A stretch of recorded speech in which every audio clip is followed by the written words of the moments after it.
Il y a des moments dans la vie où l'on a l'impression que malgré tous nos efforts, rien ne se concrétise. On travaille, on lutte, on prie, mais notre cœur est comme un champ aride, stérile, sans espoir. Avez-vous déjà ressenti cela? Comme si la foi qui vous soutenait, autrefois, s'était desséchée sous le poids des épreuves, ou avait été noyée sous les soucis du quotidien. Jésus connaissait ce sentiment. Il savait que beaucoup entendaient sa parole, mais que peu la laissaient s'enraciner. C'est pourquoi, par un simple matin au bord du lac de Galilée, il raconta une histoire qui allait changer à jamais notre compréhension de la foi, la parabole du semeur. Ce n'était pas seulement une histoire de champs et de semences, c'était notre histoire. L'histoire de la façon dont nous accueillons la parole de Dieu, dont nous affrontons les difficultés, et pourquoi nous avons parfois l'impression que notre vie spirituelle n'évolue pas. Jésus a révélé qu'il ne suffit pas d'écouter. Il faut préparer son cœur, prendre soin de la semence, la protéger des épines de la peur, des pierres du doute, du chemin difficile de l'indifférence. Dans cette histoire, vous découvrirez que Dieu continue de semer des graines en toi. Même si vous pensez qu'il n'y a plus d'espoir, même la terre la plus aride peut devenir un jardin fertile si vous laissez sa parole pénétrer et transformer votre âme. Rejoignez-moi dans ce récit profond et révélateur où ensemble nous comprendrons l'histoire complète de la parabole du semeur, une histoire qui explique non seulement comment la foi grandit, mais aussi comment ce qui semblait mort peut renaître. Car peu importe le nombre de fois où tu as échoué, le semeur n'a pas renoncé à toi, il continue de semer. Et aujourd'hui, peut-être enfin, sa semence trouvera-t-elle un terreau fertile dans ton cœur? Avant d'entamer ce cheminement spirituel, je voudrais vous inviter à faire quelque chose de très simple mais de puissant. Abonnez-vous à cette chaîne et activez les notifications. Ainsi, chaque fois que nous publierons une nouvelle histoire comme celle-ci, vous pourrez la recevoir directement dans votre cœur. Et désormais,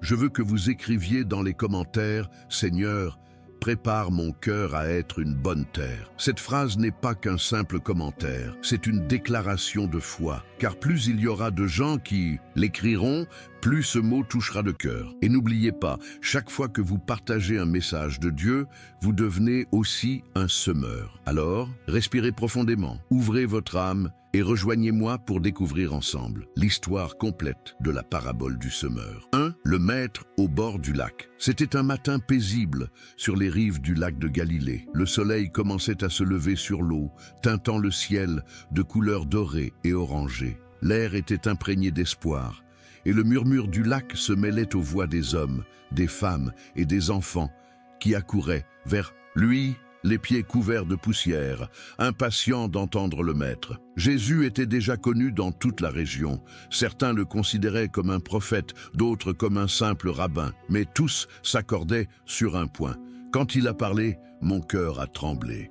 Ce jour-là, la foule l'entourait si étroitement qu'il pouvait à peine bouger. Il y avait des malades en quête de guérison, des personnes âgées aspirant à du réconfort, des mères amenant leurs enfants pour qu'ils les bénissent, et des pêcheurs curieux qui avaient laissé leur filet quelques heures pour entendre ces paroles. Voyant la foule immense, Jésus monta dans une barque près du rivage. Il s'assit, tandis que l'eau reflétait la lumière de l'aube, et la foule demeurait silencieuse, attentive, les yeux fixés sur lui. Du bateau, Jésus observa les champs alentours. C'était le temps des semailles. Tôt le matin, les paysans s'activaient, labourant la terre et semant les graines de leurs mains hâlées par le soleil. Le paysage était idyllique. Bercé par la douce brise du lac et le murmure des vagues, le maître décida de leur enseigner quelque chose qu'ils connaissaient tous très bien, le geste des semailles. Mais ce ne serait pas une leçon d'agriculture, ce serait une révélation céleste. Jésus leva les yeux vers l'horizon et commença à parler calmement d'une voix qui, sans crier, était empreinte d'autorité. Chacun de ces mots semblait percer l'air et atteindre directement l'âme. Les enfants étaient assis près de leur mère, les hommes posaient leurs bras sur leurs genoux, et le silence devint si profond que seul le craquement du bois de la barque et le chant des oiseaux volant au-dessus de l'eau se faisaient entendre. Le maître, le regard rempli de compassion, prit la parole. « Écoutez, Un semeur est sorti pour semer. Cette simple phrase captiva l'attention de tous. Les anciens acquiescèrent, imaginant le dur labeur des champs. Les paysans sourirent, comprenant aussitôt la scène. Mais ceux qui écoutaient avec leur cœur savaient qu'un mystère divin se cachait derrière ces mots. Jésus ne parlait pas seulement de semences, de terre ou de culture. Il parlait de l'âme humaine, de la parole de Dieu et de la manière dont chacun la reçoit différemment. Dès sa première phrase, il ouvrit la porte à un message éternel. Les vagues clapotaient doucement sur la barque, comme si le lac lui-même désirait entendre l'enseignement qui allait transformer à jamais la compréhension du royaume des cieux. Le regard de Jésus parcourut la foule. Certains le contemplaient avec une attention soutenue, d'autres semblaient distraits, et quelques-uns étaient là par simple curiosité. Mais il poursuivit son discours, sachant que ses paroles, telles des graines, trouveraient des fruits dans des cœurs différents. Et même si toutes ne porteraient pas de fruits, il continuerait à semer, car telle était sa mission, apporter la parole du Père à tous ceux qui voudraient bien l'écouter. Ce jour-là, au bord du lac de Tibériade, commença l'une des paraboles les plus puissantes jamais contées, celle du semeur. Une histoire qui, des siècles plus tard, continuerait de parler à tous les cœurs désireux d'accueillir la semence du royaume. 2. La foule assoiffée de vérité. Le murmure du peuple se répandait comme un fleuve, s'amplifiant à chaque minute. Des chemins poussiéreux de Galilée, hommes et femmes, accouraient. Certains marchaient pieds nus, d'autres s'appuyaient sur des cannes. Ils venaient de villages lointains, abandonnant leurs champs, leurs travaux et même leurs repas pour être près du Maître. Il y avait en lui quelque chose qui les attirait avec une force irrésistible, quelque chose qu'aucune synagogue ni aucun discours de scribe n'avait jamais réussi à éveiller. L'espoir. La foule était si dense que l'air semblait vibrer de murmures, de pas et de respiration. D'un côté, un groupe de pêcheurs reconnut Jésus, celui-là même qui, quelques jours auparavant, avait fait déborder leur filet de poissons après une nuit blanche. Plus loin, un vieil homme aveugle, guidé par son petit-fils, demanda s'il était vrai que cet homme avait rendu la vue à d'autres comme lui. Il y avait aussi les malades, les lépreux, ceux qui étaient las de porter le poids du mépris. Tous se pressaient pour le voir, le toucher, entendre de sa bouche des paroles qui ne blesseraient pas mais guériraient. Il y avait aussi des pharisiens et des scribes parmi la foule, qui observaient la scène d'un air grave. Tous n'étaient pas venus avec la foi. Certains cherchaient à le piéger par ses paroles. D'autres voulaient simplement voir s'il accomplirait un miracle. Mais Jésus, d'un regard serein, voyait au-delà des apparences. Il ne voyait pas seulement les visages, il voyait les cœurs. Et chaque cœur, comme une parcelle de terre différente, attendait de recevoir la semence de la vérité. Le maître regarda autour de lui. Il vit le paysan qui luttait chaque jour contre la terre aride pour se nourrir. Il vit la mère prier pour son enfant malade. Il vit le jeune homme qui avait perdu espoir et le vieil homme qui attendait encore l'accomplissement des promesses de Dieu. Tous partageaient un même besoin. Ils avaient soif de quelque chose que le monde ne pouvait leur donner. Soif de sens, de réconfort, d'une parole qui apaiserait le vide que ni la richesse ni la religion ne pouvaient combler. Jésus comprenait cette soif. Il savait que chaque âme rassemblée là était comme un champ, attendant la pluie.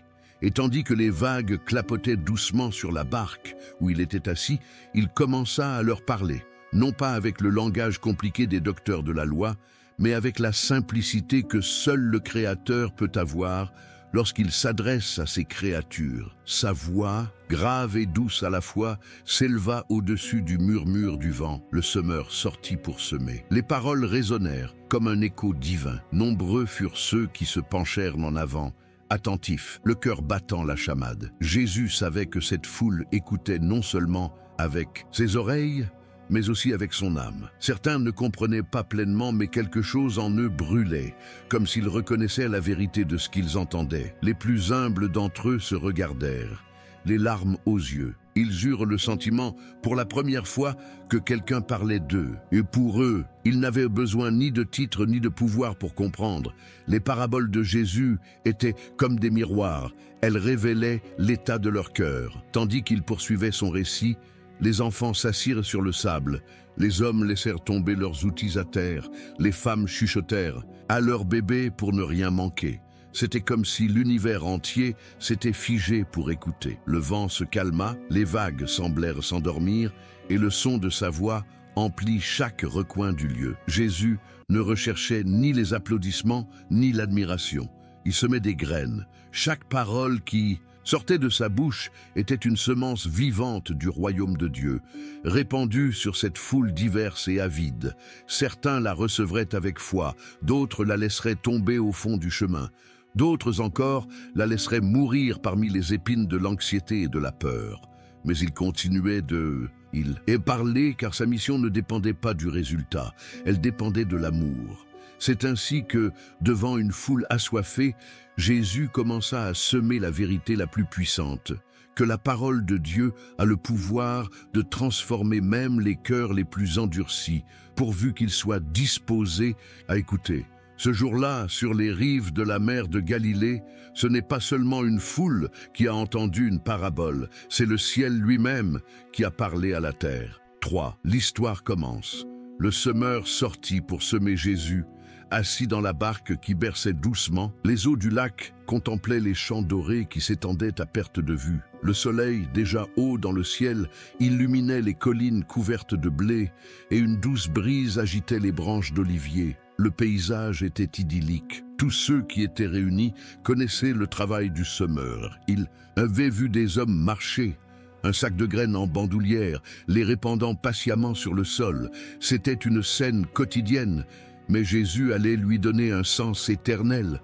D'une voix calme mais autoritaire, il a dit « Voici un semeur sorti pour semer ». La foule écoutait attentivement. Beaucoup souriaient, reconnaissant la scène. Ils savaient ce que signifiait préparer la terre, briser les mottes, enlever les pierres, arracher les racines sèches. Ils savaient ce que c'était que de suer sous le soleil, en espérant que la pluie vienne à temps. Mais tandis qu'ils pensaient aux champs et aux récoltes, Jésus parlait de quelque chose de bien plus profond. Dans sa parabole, le semeur n'était pas un simple agriculteur, il était une figure divine. Il représentait Dieu lui-même, ou le Fils de l'homme, Jésus venu au monde pour semer la parole de vie dans les cœurs. Les graines, petites et légères, étaient la vérité du royaume des cieux, pleines de puissance, prêtes à porter du fruit partout où elles trouvaient une bonne terre. Jésus savait que tous ne comprendraient pas son message. Certains l'entendraient sans le saisir, d'autres seraient enthousiastes un instant, puis oublieraient. Pourtant, il continua de semer sans s'arrêter, sans juger la nature du sol. Car l'amour de Dieu ne choisit pas, il offre. Le semeur jette la semence sur toutes sortes de sols, espérant qu'une partie germera et portera du fruit. Tandis qu'il parlait, le maître gesticulait, imitant le geste d'un semeur. Les paysans, dans la foule, acquiescèrent, comprenant l'image. Mais quelque chose commença à s'éveiller en eux. Et s'ils ne parlaient pas des champs, mais des hommes, et si la terre était l'âme? Jésus poursuivit, sa voix s'élevant comme une brise régulière, et pendant qu'il semait, le silence qui suivit captiva l'assemblée. Dans ce silence, on pouvait entendre le clapotis des vagues contre la coque de la barque. Les disciples, attentifs, savaient que chaque parole du maître avait un sens. Il ne parlait pas à la légère. Chaque syllabe était comme une graine semée dans leur cœur. Le tendon, semeur, dit Jésus, sortit pour semer. Il ne resta pas chez lui à attendre que les plantes poussent d'elles-mêmes. Il sortit, traversa les champs, affronta le soleil et la fatigue et sema avec foi. Telle était l'œuvre du royaume, active, constante, pleine de sens. La parole devait être proclamée, quelles que soient les circonstances. Les auditeurs commencèrent à comprendre. Jésus était ce semeur. Il était descendu du ciel sur le champ des hommes. Ces paroles étaient des semences éternelles. Chaque enseignement, chaque parabole, chaque miracle était une semence semée dans le cœur des hommes. Et même si beaucoup ne la recevaient pas, ils ne cesseraient de semer. Jésus a parlé d'une vérité que, à cette époque, très peu comprenaient. Le royaume de Dieu ne viendrait pas avec des armées ni des couronnes, mais avec des semences, avec des paroles simples, mais pleines de vie, avec des actes de compassion, d'amour et de pardon. C'était un royaume qui commençait dans l'invisible, comme une graine enfouie sous terre, mais qui grandirait jusqu'à remplir le monde. L'auditoire écoutait avec fascination. Chaque parole du Maître était comme une douce pluie sur la terre aride de l'âme. Certains comprirent immédiatement, d'autres ressentirent seulement un frémissement en eux. La parabole, bien que simple, possédait une force qui transcendait les générations. À ce moment-là, Jésus ne se contentait pas d'enseigner, il semait des graines. Et cette graine, la parole du royaume, commençait à prendre racine dans les cœurs humbles qui l'écoutaient avec foi. Ainsi, ce matin-là, au bord de la mer de Galilée, l'un des messages les plus puissants de toute la Bible commença à se révéler. La vérité de Dieu n'entre pas par la force, mais comme une graine, petite, silencieuse, mais capable de transformer tout le cœur des hommes. Si ce message vous touche, arrêtez-vous un instant et faites quelque chose de très important. Aimez cette vidéo et abonnez-vous à la chaîne. Votre soutien permet à la parole de Dieu d'atteindre beaucoup plus de personnes qui ont besoin de l'entendre aujourd'hui. Et je veux que vous écriviez dans les commentaires, avec foi, « Je veux être un bon terreau pour la parole de Dieu ». Cette phrase est une graine que vous semez publiquement. Vous ne pouvez peut-être pas imaginer combien de vies peuvent être transformées par votre seul témoignage. Alors, ne restez pas silencieux. Partagez cette vidéo et permettez aux autres de ressentir eux aussi la puissance du semeur à l'œuvre dans leur cœur. 4. Les graines tombées le long du chemin. Jésus poursuivit son récit d'une voix lente mais assurée, et tous les présents retinrent leur souffle, soucieux de ne rien manquer. Le maître dit, tandis qu'il semait, une partie de la semence tomba le long du chemin. Les oiseaux vinrent et la mangèrent. La foule, habituée aux champs de Galilée, comprenait parfaitement la scène. Le chemin était dur, tassé par les pas des voyageurs et des animaux. Là, aucune graine ne pouvait germer. Un simple souffle de vent ou le passage d'une volée d'oiseaux suffisait à réduire à néant tous les efforts du semeur. Jésus, le regard rempli d'une sagesse éternelle, observa ceux qui l'écoutaient et reconnut en chacun une nature différente. Puis, tandis que l'écho de sa voix se répandait sur le lac, le sens spirituel commença à se révéler. Ces graines représentaient la parole de Dieu et le chemin endurci, le cœur de celui qui entend sans comprendre.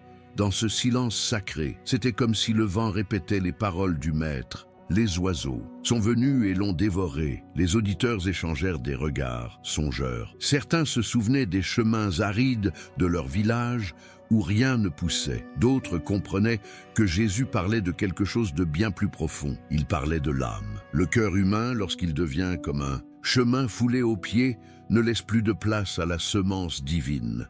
Ce sont ceux qui entendent la parole, mais ne l'accueillent pas. Ils ont été endurcis par l'orgueil, la souffrance, le ressentiment ou l'habitude. La parole parvient à eux, mais elle rebondit. Elle ne trouve aucun lieu où germer. Jésus savait que beaucoup dans cette foule étaient dans cet état, endurcis par la vie. Certains avaient perdu la foi à cause de traumatismes passés. D'autres s'étaient habitués à la religion sans ressentir la présence de Dieu. Et beaucoup entendaient sa voix, mais leur esprit était fermé, distrait par leurs problèmes ou par le désir d'un miracle, au lieu de chercher la vérité. Avec tendresse et solennité, Jésus parla, sachant que l'ennemi spirituel, représenté par les oiseaux du ciel, était toujours à l'affût. De même que les oiseaux fondent sur les graines semées le long du chemin, le diable vient arracher la parole au cœur avant qu'elle ne puisse porter du fruit. Ces oiseaux sont les pensées de doute, d'incrédulité et d'orgueil, des voix qui disent « Ce n'est pas pour toi, tu ne changeras pas, Dieu ne t'entend pas ». Le Maître voulait que son peuple comprenne qu'écouter ne suffisait pas. Écouter sans recevoir, c'est comme voir une graine sans la planter. C'est pourquoi il parlait avec des images saisissantes, des scènes dont on se souviendrait en rentrant chez soi. À cet instant, une villageoise leva les yeux vers le sol. C'était du sable, sillonné de petits sentiers où les pas avaient tellement résonné que plus rien n'y poussait. Alors elle comprit. Son cœur était devenu ainsi, dur, fermé, las. Mais en écoutant le Maître, elle sentit quelque chose s'adoucir en elle. Jésus, qui voyait tout, sourit doucement, car telle était sa mission, aplanir les sentiers endurcis de l'âme, les ouvrir pour que la semence du royaume puisse y trouver sa place. Tandis que la brise caressait ses cheveux et que les vagues léchaient le rivage, Jésus poursuivait son enseignement. Chacune de ces paroles semait comme une graine nouvelle dans le cœur des personnes présentes. Certains, sans même s'en rendre compte, étaient transformés. Ce jour-là, au bord de la mer de Galilée, le semeur continua de semer. Et bien que de nombreuses graines tombassent encore sur les chemins durcis, d'autres commencèrent à se frayer un chemin silencieusement sous la surface, là où l'âme choisit d'écouter. Car dans le royaume de Dieu, comme sur la terre, même la terre la plus aride peut devenir fertile, si elle laisse la pluie de l'amour divin la toucher. 5. Graines sur sol pierreux. Jésus poursuivit son enseignement et la foule l'écoutait attentivement, fasciné par la profondeur de ses paroles. Le maître leva les yeux vers les collines et dit « D'autres graines tombèrent sur un sol rocailleux, où la terre était peu profonde. Elles germèrent rapidement, car le sol était peu profond. Mais lorsque le soleil se leva, les plantes furent brûlées et se desséchèrent, faute de racines. » La scène était facile à imaginer. En Galilée, de nombreux champs étaient recouverts d'une mince couche de terre, sur de gros rochers dissimulés. Là, la graine semblait germer rapidement, mais sa vie était brève. Incapable de développer des racines profondes, la plante mourait dès que le soleil la touchait. Jésus parlait lentement, observant la foule, sachant que chacune de ses paroles reflétait leur âme. Certains de ceux qui l'écoutaient étaient comme cette terre, le cœur vibrant, mais sans profondeur. Ils accueillirent la parole avec enthousiasme, pleurèrent en l'entendant, promirent de changer, mais lorsque les problèmes surgirent, lorsque soufflèrent les épreuves, leur foi s'évanouit. Le maître savait que beaucoup le suivaient pour les miracles, l'enthousiasme du moment, l'espoir d'une solution miracle. Mais il ne recherchait pas des foules superficielles, il recherchait des disciples enracinés, car l'évangile n'était pas une semence d'apparence, mais de persévérance. Jésus connaissait bien la nature humaine. Il savait que certains cœurs s'enflamment facilement, mais s'éteignent tout aussi vite. Il y a ceux qui sont touchés par la parole, mais qui ne la laissent pas pénétrer au plus profond de leur être. Ce sont ceux qui écoutent et disent « Quel beau message », mais qui ne changent pas leur façon de vivre. Le soleil qui dessèche la plante symbolise les épreuves de la vie, les critiques, les moqueries et les difficultés. C'est le feu de l'adversité qui révèle si la foi est enracinée ou non. Et lorsque la foi n'est qu'une émotion passagère, elle s'évanouit au premier signe de difficulté. Jésus l'expliquera plus tard à ses disciples. Celui qui a reçu la semence tombée sur un sol pierreux, c'est celui qui entend la parole et la reçoit aussitôt avec joie. Mais n'ayant pas de racines en lui-même, il ne dure qu'un temps. Dès que surviennent les difficultés ou la persécution à cause de la parole, il abandonne rapidement. Matthieu 13, 20, 21. Un silence pesant régnait sur les rives du lac. Certains, à ces mots, baissèrent la tête. Ils se reconnaissaient dans cette parole. Ils avaient ressenti l'enthousiasme initial, mais la lassitude, la routine ou les critiques d'autrui les avaient de fait reculer. Jésus ne les condamna pas. Il les invita à la réflexion. Son message n'était pas un reproche, mais un message d'espoir.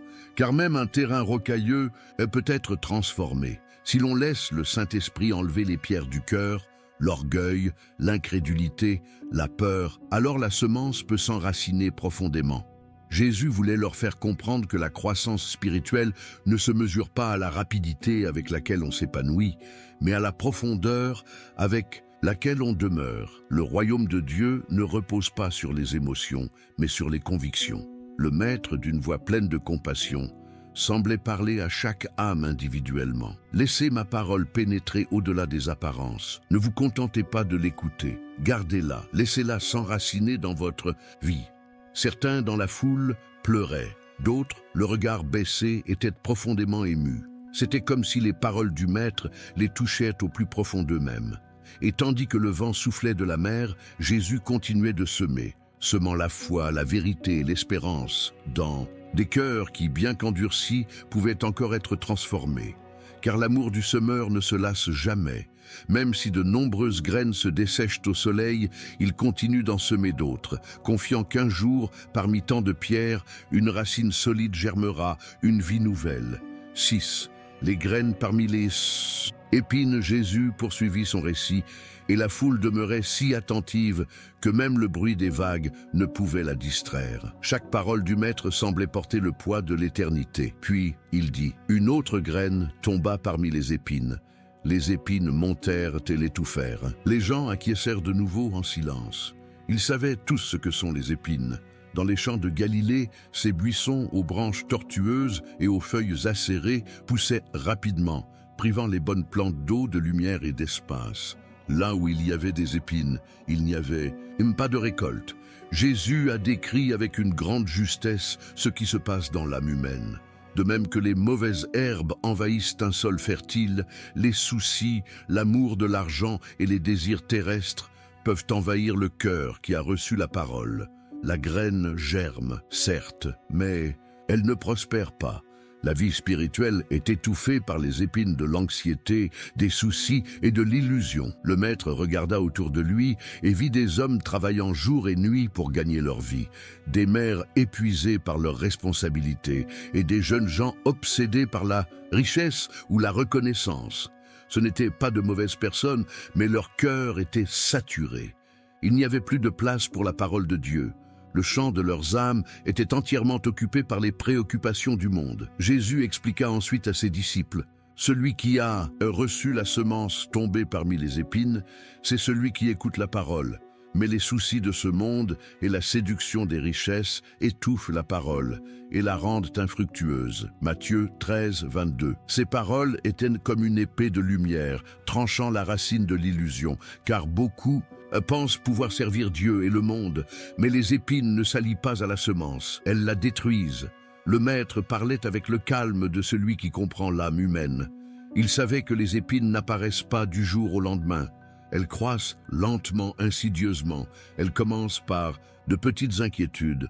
Que vais-je manger demain? Comment vais-je payer mes factures? Et si je perdais tout ce que je possède? Mais peu à peu, ces inquiétudes grandissent, se multiplient et finissent par étouffer la foi. Les pièges du plaisir, de l'orgueil et de l'ambition peuvent aussi s'installer. Ce sont des choses qui promettent le bonheur, mais qui au final laissent le cœur vide. Jésus n'a pas condamné la nécessité de travailler ou de bien vivre, mais il a averti. Lorsque les biens matériels deviennent le centre de tout, le spirituel meurt. La foule écoutait, le cœur tremblant. Certains savaient qu'il s'adressait directement à eux. Ils avaient accueilli sa parole avec joie, mais peu à peu, le travail, les dettes, les plaisirs et les distractions avaient éteint la flamme qui les habitait. Ils étaient comme des graines vivantes prises au piège parmi des épines invisibles.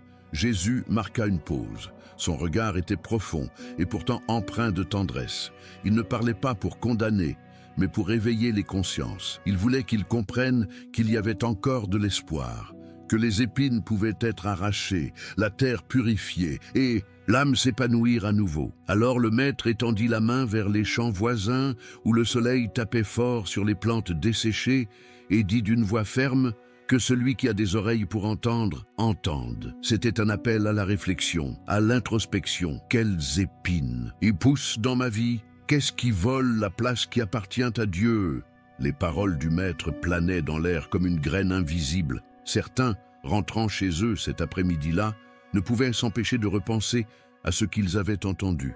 Ils traversaient les champs et contemplaient les épines qui enchevêtraient des récoltes. Ils comprenaient alors que leur propre être intérieur était ainsi, empli de soucis, de choses qui les éloignaient de l'essentiel. Jésus savait que chaque âme avait le potentiel de changer, que les épines pouvaient être coupées, la terre purifiée, et que là où régnait la douleur et la confusion aujourd'hui, des fruits abondants pourraient pousser demain. Mais pour cela, il était nécessaire de se libérer de ce qui nous étouffait, de faire confiance à Dieu et de laisser sa parole se développer librement. Ce jour-là, sur les rives du lac de Tibériade, Jésus n'a pas seulement enseigné une parabole, il nous a appris à reconnaître les pièges invisibles du cœur. Il a montré que les épines ne poussent pas seulement dans les champs, mais aussi dans nos pensées, nos soucis et nos désirs qui nous séparent du royaume. Et bien que beaucoup ne l'aient pas pleinement compris, la graine de cet enseignement a continué à germer à travers les siècles, nous rappelant que la foi ne s'épanouit que lorsque l'âme est purifiée des épines du monde. 7. Les graines dans une bonne terre. Le visage de Jésus reflétait sérénité et espoir, tandis que la brise du lac agitait doucement sa robe. Après avoir parlé des graines tombées sur le chemin, sur le sol rocailleux et parmi les épines, Sa voix devint plus claire, plus chaleureuse. C'était comme si le ton de son cœur avait changé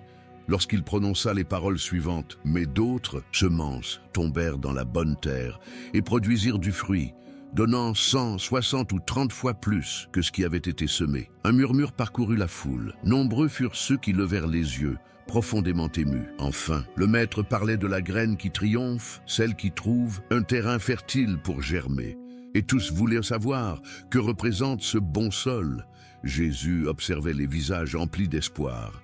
Chaque regard était différent. Chez certains, la foi commençait à peine à germer.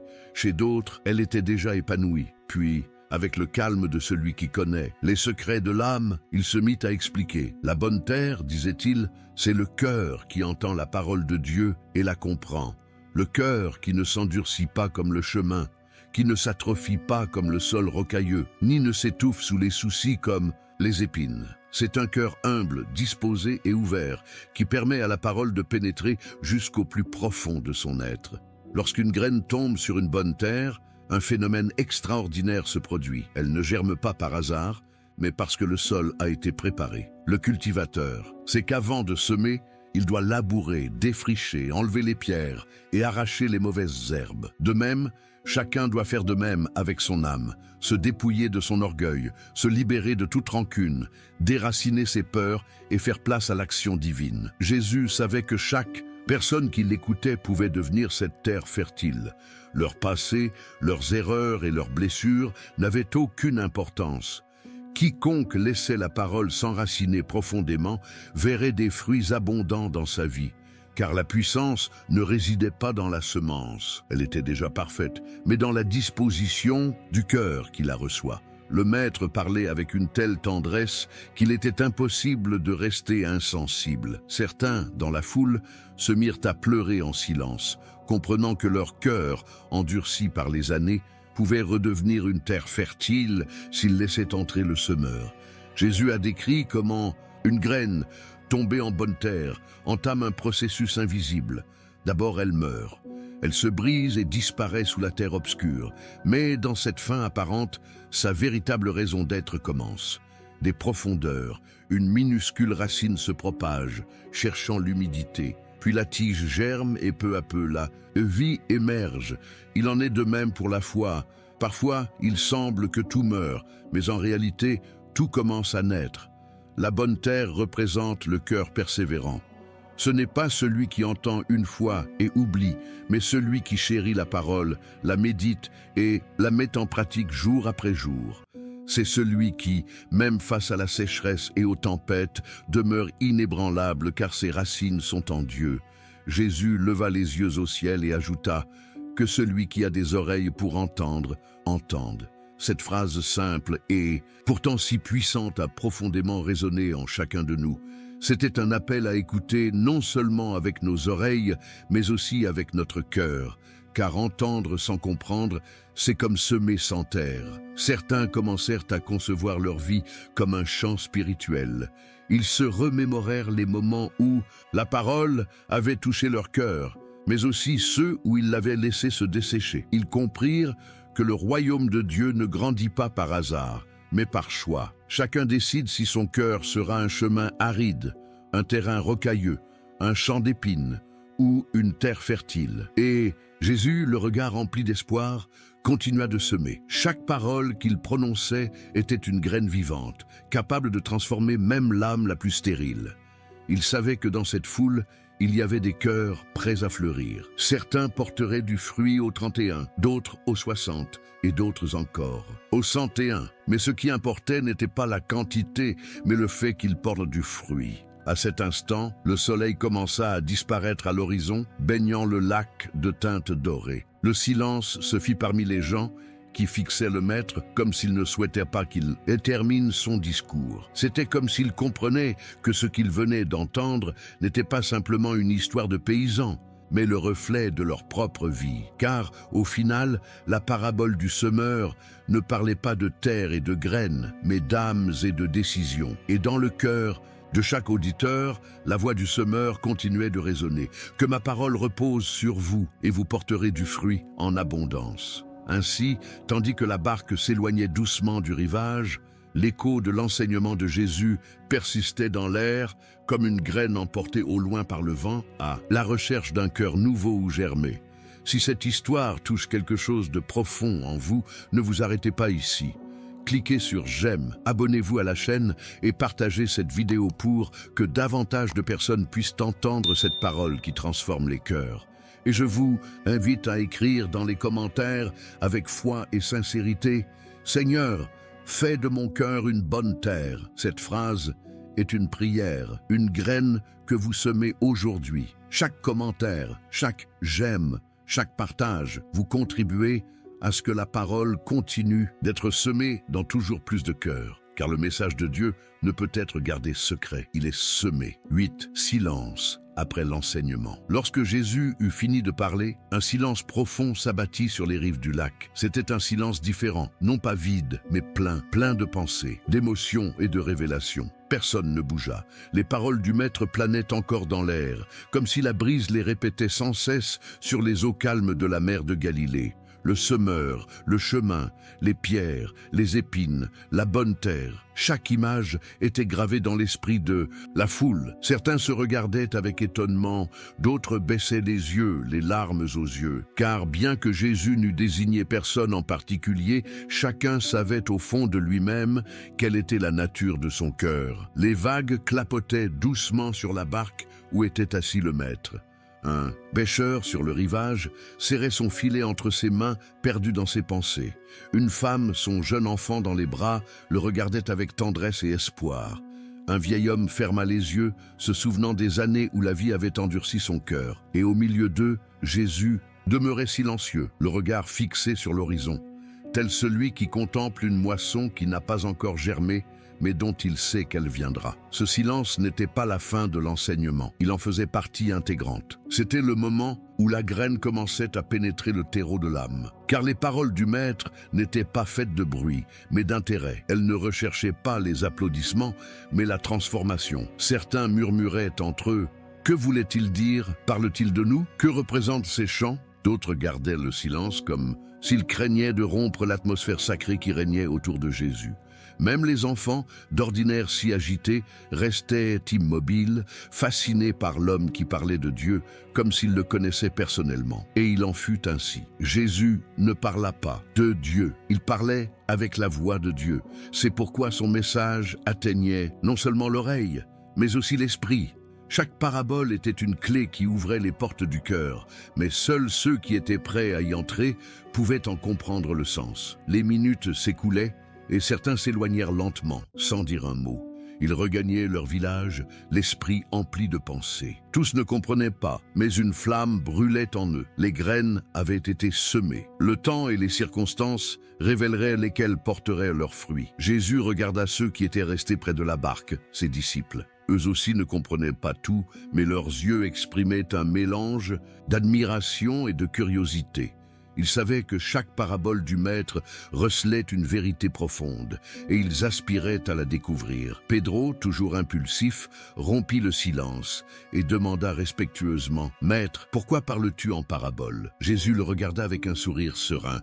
Il savait que la question ne venait pas de l'intellect, mais du cœur. Ce moment allait marquer le début d'une révélation plus profonde. Mais avant de répondre, il laissa le silence s'installer encore quelques instants, car parfois, l'âme a besoin de silence pour entendre la voix de Dieu. Autour de lui, le soleil commençait à y coucher, teintant le ciel d'or et de rose, l'air embaumait la campagne, les semailles, l'espoir. Et tandis que la lumière du soleil couchant se reflétait sur l'eau, Jésus, le véritable semeur, contemplait en silence les visages de son peuple, ces champs humains où il venait de semer les graines du royaume. Il savait que certains seraient dérobés par l'ennemi, d'autres succomberaient aux épreuves, et d'autres encore seraient étouffés par les difficultés de la vie. Mais il savait aussi qu'il y aurait des cœurs fertiles, des âmes humbles et réceptives, où sa parole prendrait racine et porterait des fruits abondants. Cette pensée emplit son cœur de paix.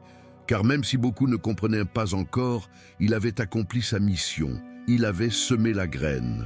Et la puissance de la graine ne dépend pas du nombre de ceux qui l'entendent, mais de la vérité éternelle qu'elle porte en elle. La Sainte Ducine, silence de cet après-midi-là était en réalité le prélude à une moisson éternelle. Des années plus tard, ces paroles continueraient de germer dans des milliers de cœurs, en des lieux et des époques lointains. Et aujourd'hui, des siècles plus tard, elles continuent de tomber comme une pluie sur nos âmes, nous rappelant qu'à chaque fois que nous entendons la parole de Dieu, le semeur continue de semer.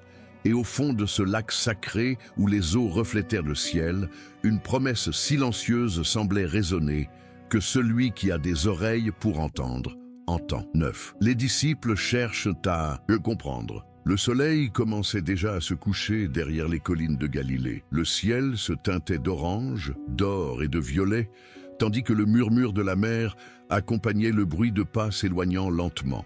La foule, qui quelques instants auparavant avait entouré Jésus, se dispersait maintenant le long des chemins, parlant entre elles, confuses et stupéfaites par ce qu'elles venaient d'entendre. Certains répétaient les paroles du Maître. Le semeur sortit pour semer, cherchant un sens caché. D'autres haussaient les épaules, ne comprenant pas pourquoi cet homme parlait en des histoires si mystérieuses. Certains repartirent le cœur enflammé, d'autres l'âme tourmentée, sans avoir pleinement saisi ce qu'ils avaient entendu. Pendant ce temps, Jésus restait près de la barque, le regard serein fixé sur l'horizon. Ses disciples, qui l'accompagnaient toujours, s'approchèrent de lui en silence. Eux aussi avaient entendu la parabole et, bien qu'habitués à ses enseignements, ils éprouvaient cette fois un mélange d'admiration et de perplexité. Pedro, impulsif comme toujours, fut le premier à rompre le silence. « Maître, dit-il en se grattant la tête, on parle de la parabole du semeur, mais nous non plus. Nous ne la comprenons pas bien. Pourquoi? Parlez-vous en parabole? Pourquoi ne parlez-vous pas simplement pour que tout le monde comprenne ?» Jésus les regarda avec tendresse. Son regard était empreint de patience, comme celui d'un semeur attendant que sa semence germe en son temps. Il s'assit sur un rocher et les invita à s'approcher. Les disciples, fatigués mais attentifs, se rassemblèrent autour de lui, tandis que la brise du soir agitait leurs vêtements. « À vous, dit Jésus d'une voix sereine, il a été donné de connaître les mystères du royaume des cieux, mais à eux, cela n'a pas été donné. » Ces paroles se répandirent comme une graine nouvelle dans le cœur de ses amis. Ils se regardèrent, ne comprenant pas pleinement, mais sentant qu'ils entendaient quelque chose de sacré. Jésus poursuivit, « Car à celui qui a, il sera donné davantage, et il sera dans l'abondance. Mais à celui qui n'a pas, on lui enlèvera même ce qu'il a. C'est pourquoi je leur parle en parabole, parce qu'en voyant, ils ne voient point, et qu'en entendant, ils n'entendent point et ne comprennent point. » Les disciples restèrent silencieux. Ils essayaient d'assimiler ces paroles. Et Jésus, avec le calme de celui qui enseigne, avec amour, commença à leur expliquer. « En elle, dit-il en désignant la direction où la foule s'était dirigée, la prophétie d'Isaïe s'accomplit. Vous entendrez sans cesse, mais vous ne comprendrez jamais. Vous verrez sans cesse, mais vous ne percevrez jamais. Car le cœur de ce peuple s'est endurci, et ils n'entendent presque plus de leurs oreilles. Et ils ont fermé les yeux. Autrement, ils verraient de leurs yeux, entendraient de leurs oreilles, comprendraient avec leur cœur et se convertiraient, et je les guérirais. » Tandis que Jésus parlait, les disciples comprirent que les paraboles n'étaient pas des énigmes destinées à les embrouiller, mais des portes que seul un cœur sincère pouvait ouvrir. Il ne s'agissait pas d'intelligence, mais de disposition spirituelle. Le Maître utilisait des histoires simples pour révéler des vérités profondes, mais seuls ceux qui cherchaient véritablement Dieu pouvaient les comprendre. Alors Jésus, avec un sourire bienveillant, les regarda et dit « Mais heureux sont vos yeux car ils voient, et vos oreilles car elles entendent. En vérité, je vous le dis, beaucoup de prophètes et de justes ont désiré voir ce que vous voyez et ne l'ont pas vu, entendre ce que vous entendez et ne l'ont pas entendu. » Les paroles du Maître emplirent les disciples d'émotion. Eux, des hommes simples, pêcheurs, collecteurs d'impôts, agriculteurs, étaient les élus pour entendre les mystères du royaume des cieux. Dieu n'avait pas révélé ces choses aux sages et aux savants, mais aux humbles de cœur. Matthieu baissa la tête, profondément ému. Jean, le plus jeune, contemplait le Maître avec un mélange d'amour et d'admiration. Pierre, qui quelques instants auparavant était perplexe, sourit, comprenant enfin que chaque parabole était un enseignement vivant, une graine spirituelle à faire germer par la foi. Jésus savait que ces hommes seraient les semeurs de demain. Il porterait de son message jusqu'aux extrémités de la terre, et il était donc essentiel qu'ils comprennent toute la portée de ce qu'ils venaient d'entendre. Il commença alors à leur expliquer, un à un, les éléments de la parabole, le chemin, les pierres, les épines et la bonne terre. Le ciel s'était obscurci, et les premières étoiles apparaissaient au-dessus du lac. Mais personne ne bougeait. La voix du Maître continuait de résonner dans l'air, douce, ferme, éternelle. Les disciples écoutaient attentivement, sentant que cet instant marquerait leur vie à jamais. Jésus parla, et ses paroles se grèrent dans leur cœur comme un feu sacré. Le semeur est celui qui sème la parole. La semence est le message du royaume. Le sol est le cœur de chacun. Certains le reçoivent, d'autres le rejettent, et d'autres encore le laissent mourir. Mais il en est qui le garde et porte des fruits abondants. La nuit tomba, mais le feu de l'enseignement brûlait plus intensément que jamais. Les disciples n'avaient pas seulement entendu une parabole, ils avaient compris leur propre mission. Ce serait à eux de continuer à semer, de porter la parole dans tous les pays, sachant que toutes les graines ne germeraient pas, mais confiant que la puissance de la parole ne reviendrait jamais à vide. Et tandis que le silence de la nuit enveloppait la Galilée, Jésus regarda ses disciples, et à cet instant, sans le dire à voix haute, il leur confia un secret. Éternel, le royaume de Dieu commence dans le cœur de celui qui écoute avec foi. 10. Le mystère révélé. La nuit était tombée sur la Galilée. Les eaux du lac reflétaient le clair de lune comme un miroir d'argent, et le murmure du vent dans les oliviers enveloppait le tout d'une atmosphère sacrée. Jésus était assis avec ses disciples à quelques pas du rivage. La foule s'était déjà dispersée, mais l'écho de son enseignement résonnait encore. Il était temps de révéler ce qui avait été caché aux yeux du monde, le mystère du royaume de Dieu. Les disciples l'entouraient attentifs. La lueur d'un petit feu de joie illuminait leur visage, marqués par la fatigue du jour, mais aussi par l'émotion. Ils avaient déjà entendu de nombreuses paraboles, mais celle-ci, la parabole du semeur, avait quelque chose de différent. Elle recelait une profondeur qu'aucun d'eux ne pouvait pleinement saisir. Pierre, le cœur troublé, demanda de nouveau respectueusement, « Maître, expliquez-nous cette parabole. Que signifient les graines, les chemins, les pierres, les épines et la bonne terre ?» Jésus les regarda un à un. Dans ses yeux brillait la sagesse du Créateur et la tendresse d'un ami. Sa voix, douce mais ferme, rompit le silence de la nuit. « Le mystère du royaume des cieux, dit-il, ne se révèle pas par la force ou l'intelligence humaine, mais au cœur humble, disposé à écouter et à croire. » Il marqua une pause et, dans le geste d'un semeur, prit une poignée de terre entre ses doigts. Il la laissa tomber lentement et la brise la dispersa sur le sol. « Le semeur, poursuivit-il, est celui qui sème la parole de Dieu. La semence, c'est le message du royaume, pur, parfait, plein de vie. Et la terre, c'est au cœur de l'homme. Chaque cœur reçoit la parole différemment, et c'est pourquoi le fruit n'est pas le même. » Les disciples l'écoutèrent avec un cœur ouvert. Jésus commença alors à leur révéler le véritable sens. Quand quelqu'un entend la parole du royaume et ne la comprend pas, le malin vient et enlève ce qui a été semé dans son cœur. C'est la semence semée le long du chemin. Les disciples se souvinrent des oiseaux de l'épisode précédent et comprirent qu'ils symbolisaient l'ennemi, toujours à l'affût, dérobant la vérité avant qu'elle ne puisse s'enraciner. Jésus poursuivit, « Celui qui est semé sur un sol rocailleux entend la parole et la reçoit aussitôt avec joie, mais il n'a pas de racine en lui-même et ne persévère qu'un temps.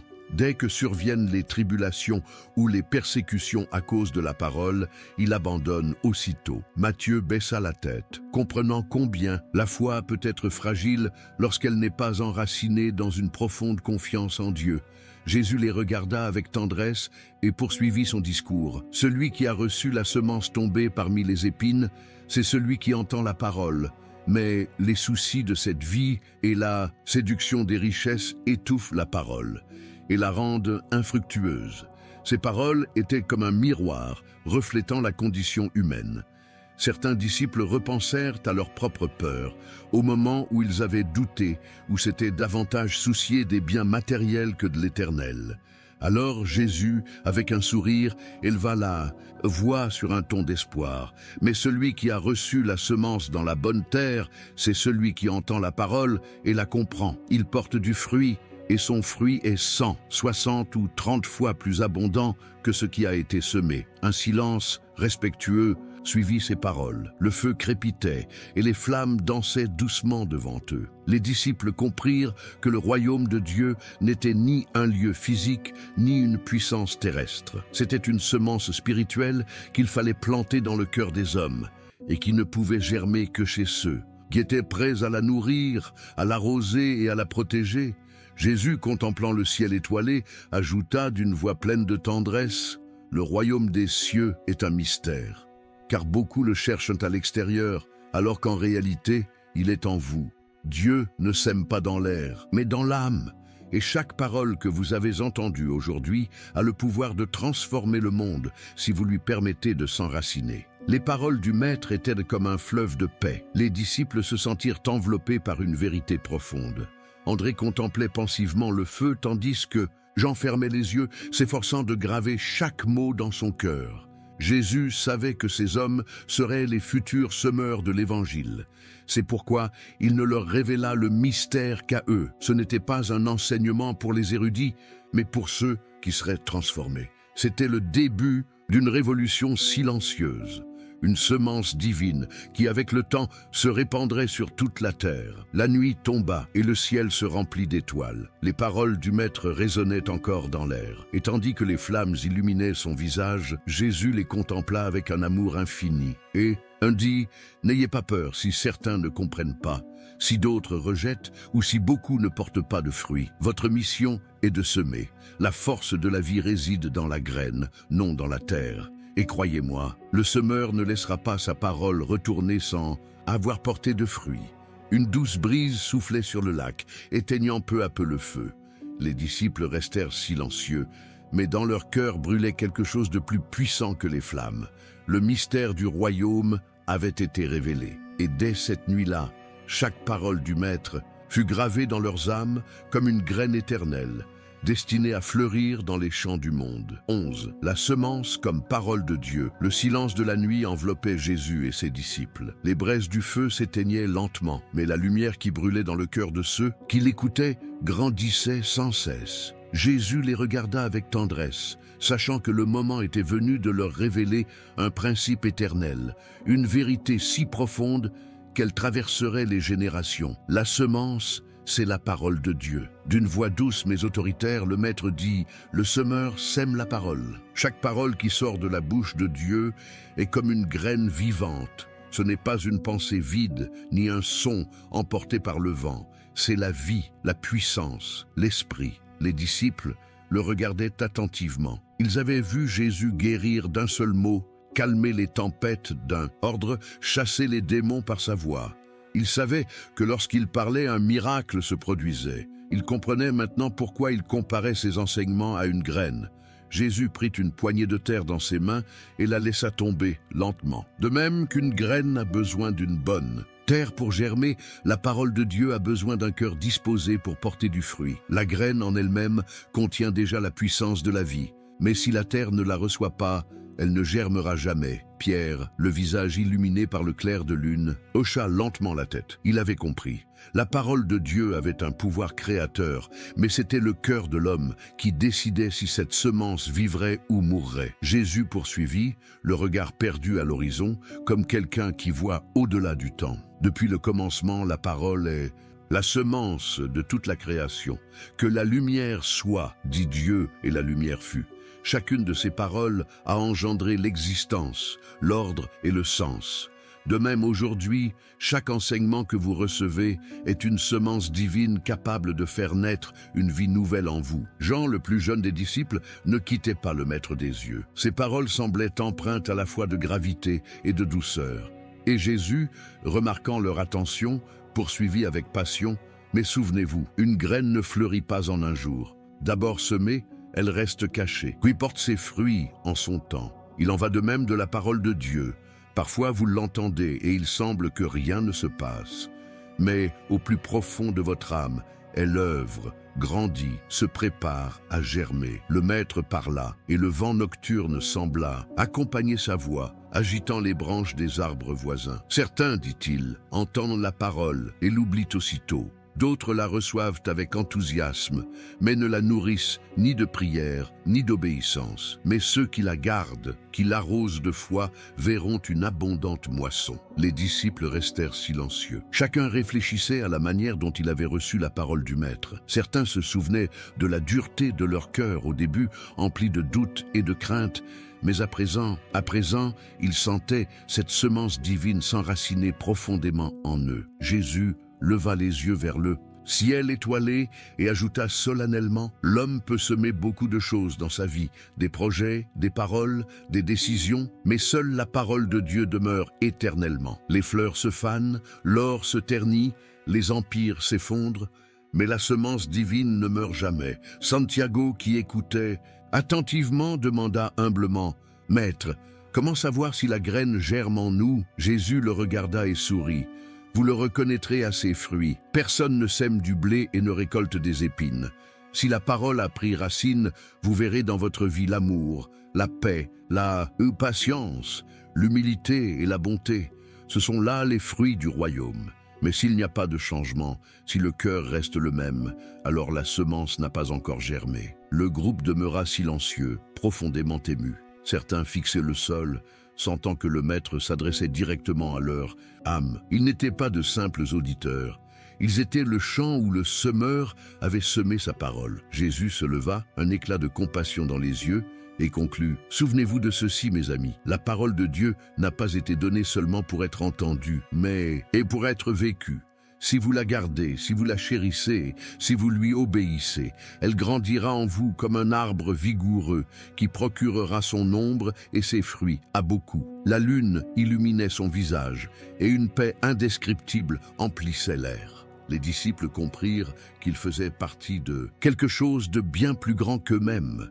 Ils étaient à l'origine d'une semence céleste qui allait changer le monde. Cette nuit-là, lorsque le Maître eut fini de parler, plus rien ne fut comme avant pour eux, car ils comprirent que chacune de ces paroles n'était pas qu'un simple message. C'était une graine d'éternité semée dans leur cœur. Et ainsi, tandis que le lac reposait sous le ciel étoilé, le véritable sens de la parabole du semeur leur fut révélé. La puissance de la parole de Dieu ne réside pas dans le son, mais dans la vie qu'elle produit en ceux qui la reçoivent avec foi. Si ces mots touchent votre cœur, n'hésitez pas à agir, même sans rien faire. Cliquez sur « J'aime ça ». Abonnez-vous à la chaîne et partagez cette vidéo car en agissant ainsi, vous participez à cette mission. Apportez la parole de Dieu à ceux qui en ont le plus besoin.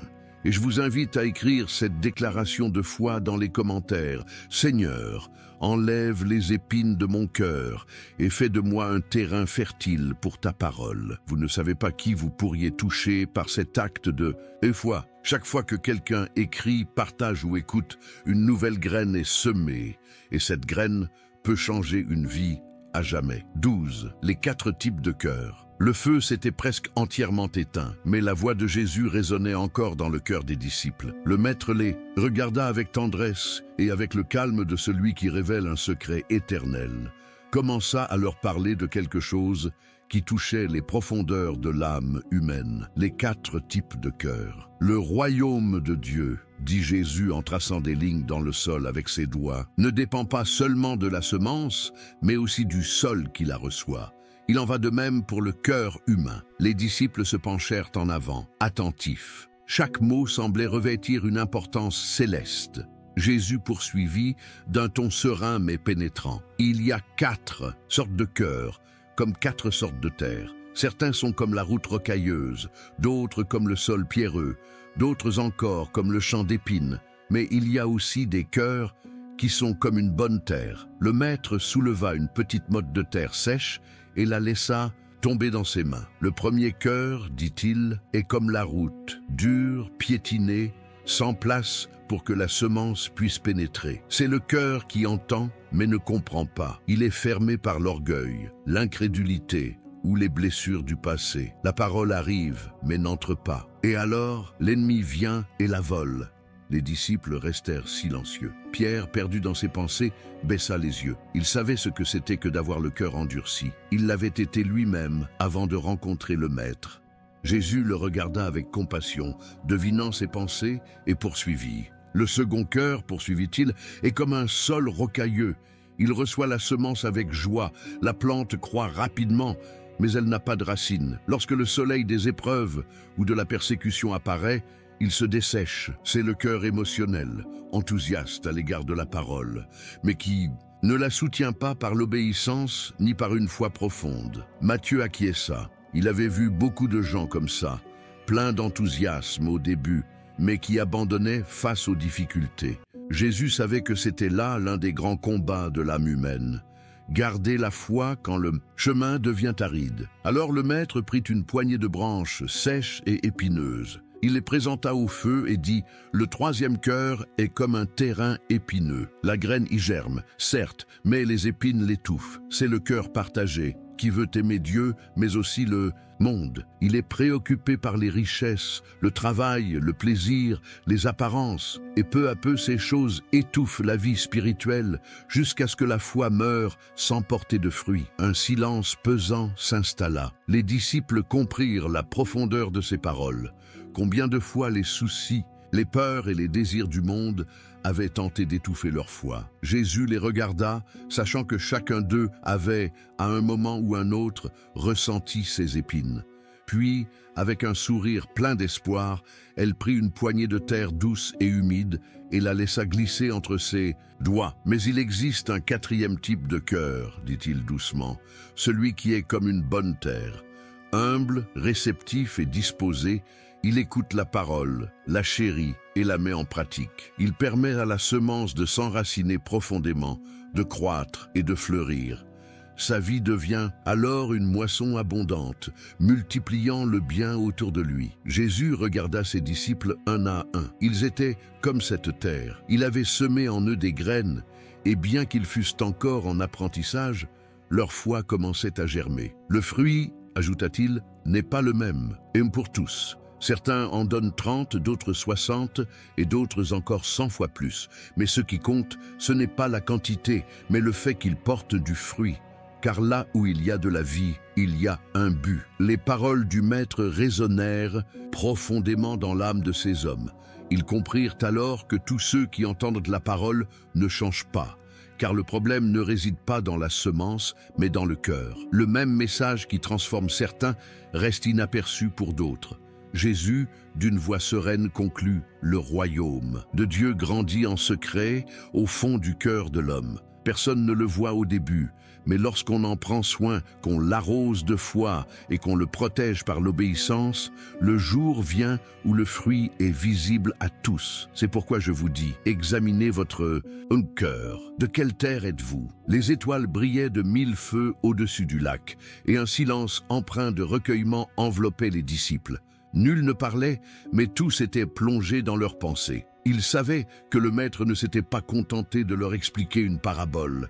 Il leur avait révélé le chemin de leur propre âme. Pedro, d'une voix basse, rompit le silence. « Seigneur, apprends-nous à être une bonne terre. » Jésus sourit, le regard plein de tendresse, et dit « Vous l'êtes déjà, car vous avez reçu ma parole avec foi. Mais chérissez-la, nourrissez-la, et vous verrez où et comment le royaume s'épanouit en vous. » Le vent soufflait doucement, agitant les branches et les eaux du lac, comme si la création elle-même confirmait les paroles du Fils de Dieu. Et cette nuit-là, sous le ciel étoilé de Galilée, le mystère du royaume fut compris pour la première fois. Le cœur de l'homme est le champ où Dieu sème son éternité. 13. Le pouvoir transformateur de la parole. L'air nocturne de Galilée était frais et calme. Le feu crépitait doucement, projetant des étincelles dorées qui se reflétaient sur les visages pensifs des disciples. Jésus, d'un regard serein et profond, venait d'expliquer les 4 types de cœur. Mais ces paroles prirent à présent une tonalité plus intime,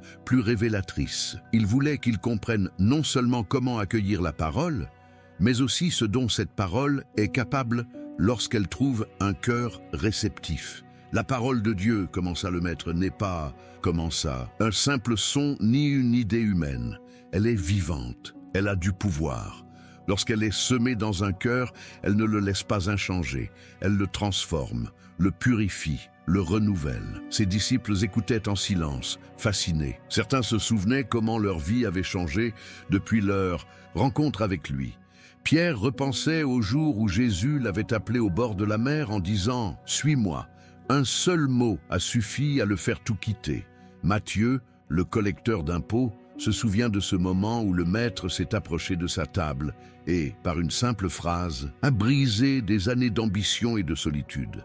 Chacun d'eux était la preuve vivante que la parole de Dieu ne s'entend pas seulement, elle se vit. Jésus leva les yeux vers les étoiles, comme s'il contemplait le ciel même que le Père avait créé par sa voix. Depuis le commencement, dit-il, la parole de Dieu a le pouvoir de créer. Quand le monde n'était que ténèbres, Dieu dit « que la lumière soit » et la lumière fut. De même, quand le cœur humain est dans les ténèbres, une seule parole de Dieu peut apporter la vie, l'espoir et le chemin. Sa voix était douce, mais chaque mot semblait porter le poids de l'éternité.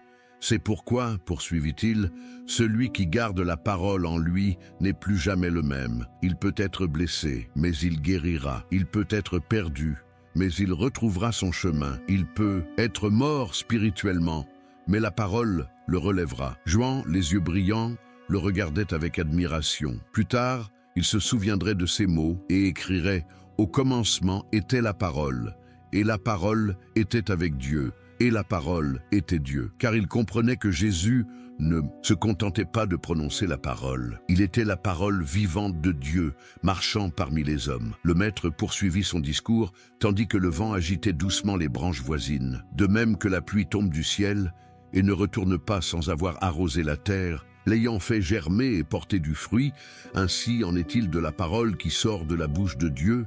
Elle ne retourne pas sans effet, mais elle accomplit ce pourquoi elle a été envoyée. Ces paroles faisaient écho aux prophéties d'Isaïe, et les disciples surent qu'ils entendaient l'accomplissement des prédictions des prophètes.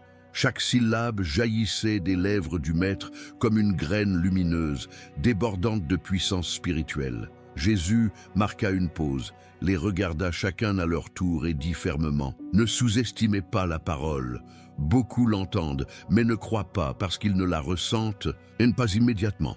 Je vous le dis, même lorsqu'elle paraît inactive, la parole agit dans les profondeurs. Comme une graine qui pousse sous terre, invisible, elle est vivante et germera en son temps. » Les disciples acquiescèrent en silence.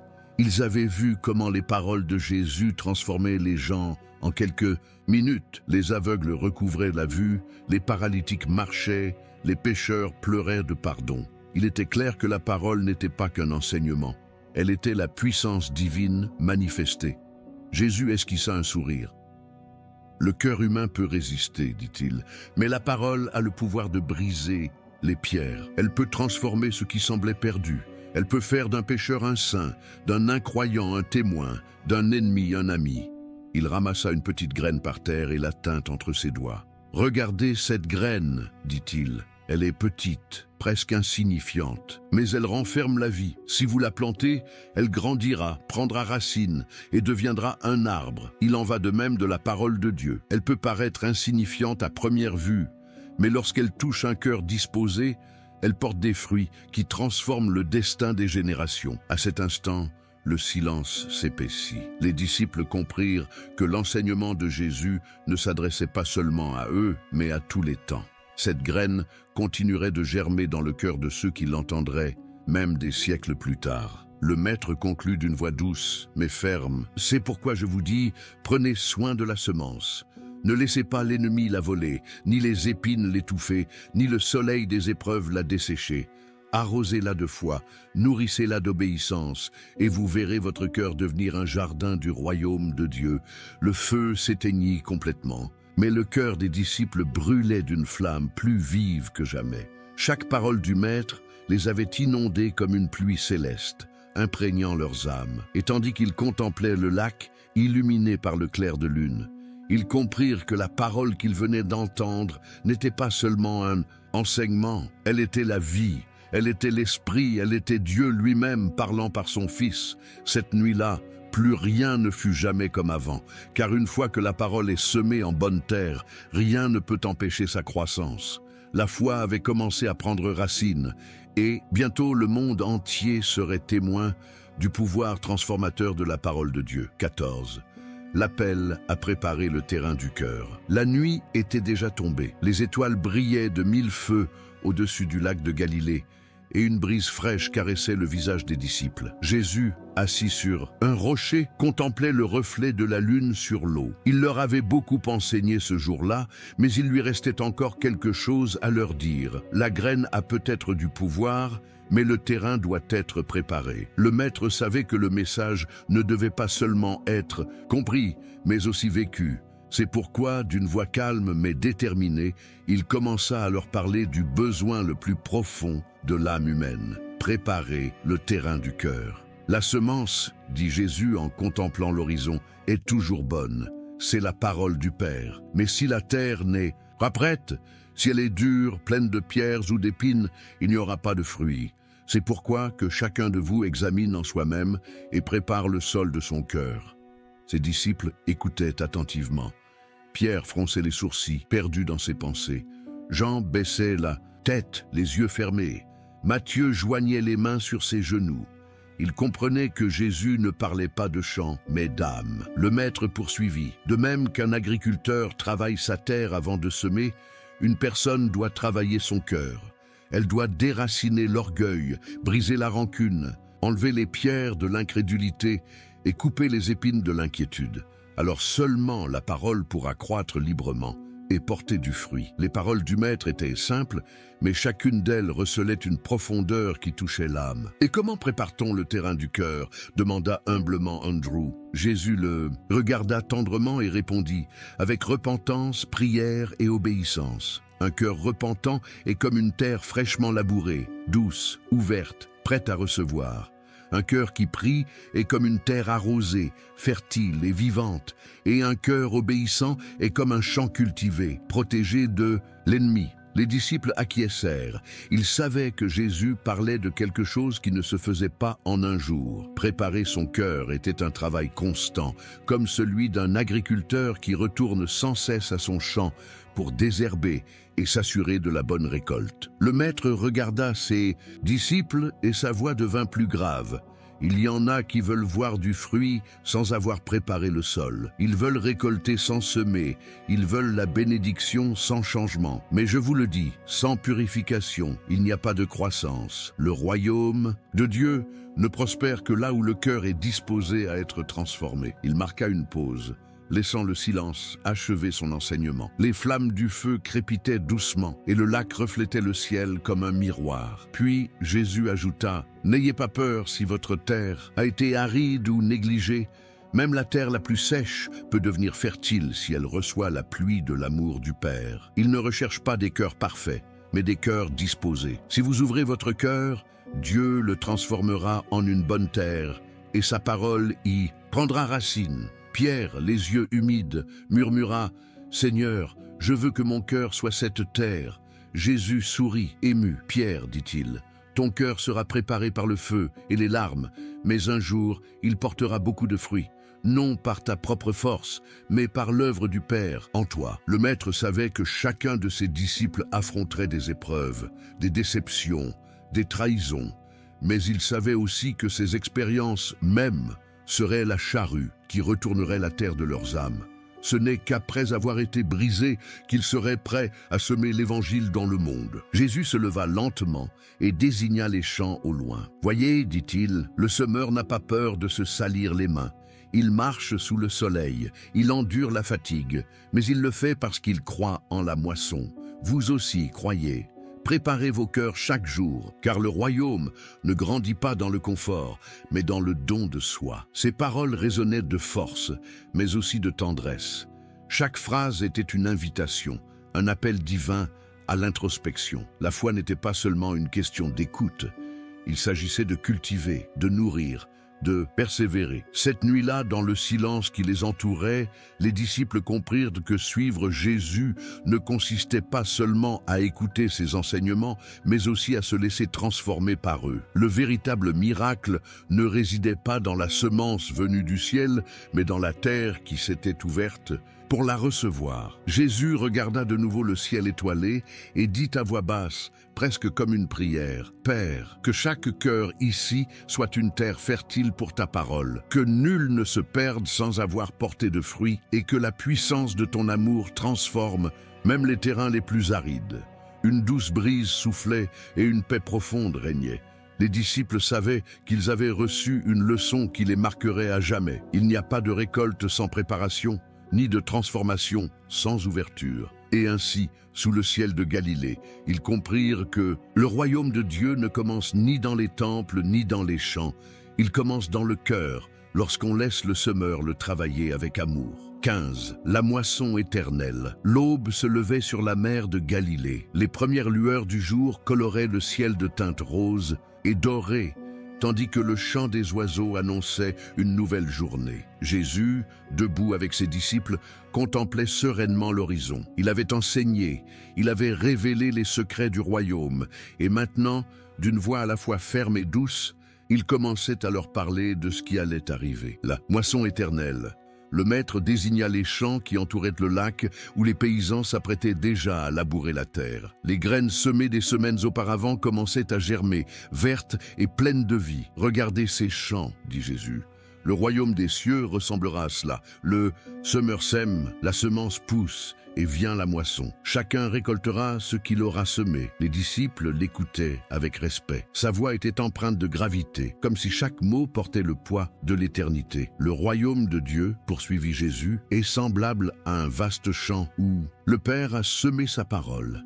Certains la reçoivent et portent du fruit, d'autres la rejettent et d'autres encore la laissent mourir.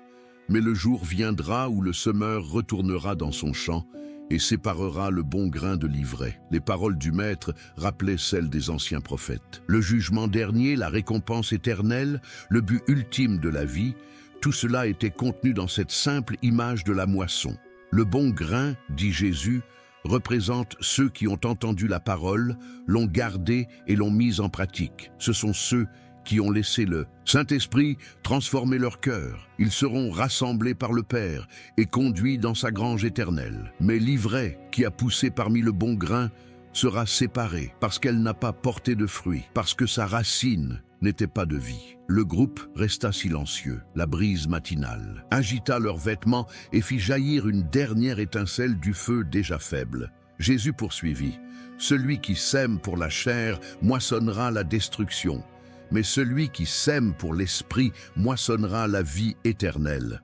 Car la vie d'un homme est comme un champ. Ce qu'il sème, il le moissonnera aussi. » Pierre leva les yeux vers lui et demanda à voix basse, « Monsieur, quand aura lieu cette récolte ?» Jésus sourit doucement. « Personne ne connaît le jour ni l'heure, répondit-il, mais le Père l'a préparé. En attendant, que chacun de vous garde la semence qu'il a reçue. Ne la laissez pas voler par l'ennemi, ni le monde l'étouffer.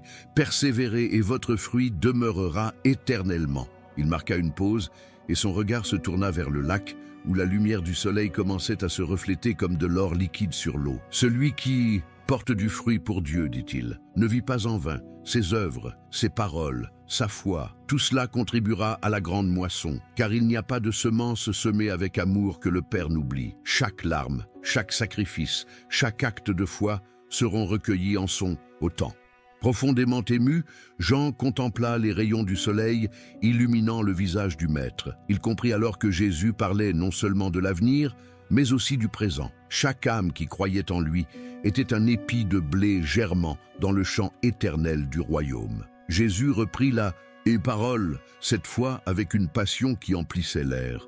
À la fin des temps, le Fils de l'homme enverra ses anges et ils récolteront sa moisson. Les justes resplendiront comme le soleil dans le royaume de leur Père. Mais jusqu'à ce jour, continuez de semer. Même si certains n'écoutent pas, même si d'autres rejettent, ne cessez pas de semer, car la semence de Dieu ne cesse jamais d'agir. Les disciples le contemplaient avec des yeux brillants.